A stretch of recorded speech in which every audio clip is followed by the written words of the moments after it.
So in 9-1, we're working with mathematical patterns, and for problem 3, we need to write an explicit formula for the sequence 1, 4, 7, 10. So the equation that we're going to use is a sub n equals mn plus c.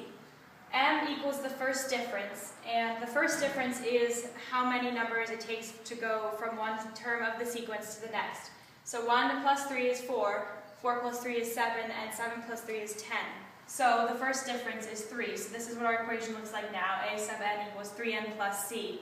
Now we need to find c.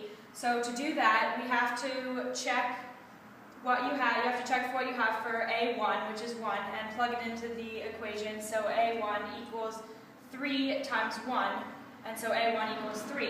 But the problem is, 3 does not equal a1, a1 equals 1, so how are we going to get to 1?